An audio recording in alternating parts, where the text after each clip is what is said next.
Si vous deviez retenir 3 opérations réussies dans la mandature de Gérard Collomb, quelles seraient-elles? Alors la première, c'est celle qui est en cours, les Rives de Saône. La deuxième, je dirais l'ensemble des jardins qui sont sortis quand même. Par exemple Sergent Blandan, un grand espace quand même, et puis la plupart des jardins partagés. Troisième, alors c'est beaucoup moins visible, c'est tout ce qui a été fait en matière de mixité sociale dans le logement. C'est le fichier unique pour les bailleurs sociaux. Alors, à contrario, si vous deviez retenir 3 opérations ratées dans la mandature de Gérard Collomb, quelles seraient-elles? Alors, 3 opérations ratées. Pour moi, attention, le plus violent, le quartier du Confluent, que je trouve absolument inhumain, dans le sens où on est dans un quartier résidentiel, certes peut-être avec une très haute performance énergétique, tout ce qui va bien en termes environnemental, sauf qu'il manque l'humain. C'est-à-dire qu'il n'y a pas de commerce, il n'y a pas de vrai café, il n'y a pas d'âme, voilà.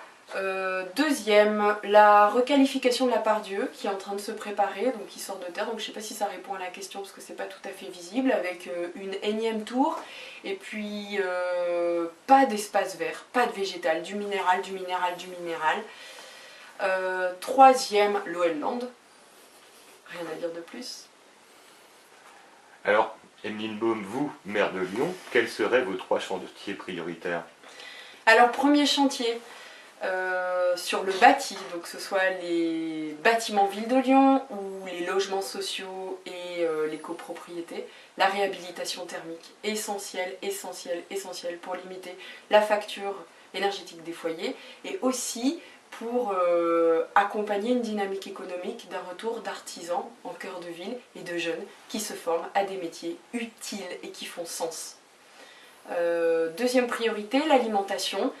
Permettre aux plus fragilisés d'entre nous d'avoir accès à une nourriture saine et locale. Et ça passe par la préservation du foncier agricole de l'agglomération, par une juste place donnée aux paysans, par l'organisation de plateformes d'approvisionnement et l'arrêt de l'installation de grandes surfaces, de hard discounters qui promettent des choses absolument dégueulasses à bas coût.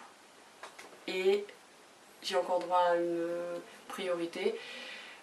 Dernière priorité, je pense que c'est tout ce qui est lié, vous n'allez pas être étonné, à la vitalité associative et à l'éducation populaire, à savoir non pas sur-subventionner les associations, mais permettre aux Lyonnaises et aux Lyonnais de s'engager dans leur quartier, dans leur immeuble, dans du collectif qui fait sens pour eux et qui fait bouger la ville.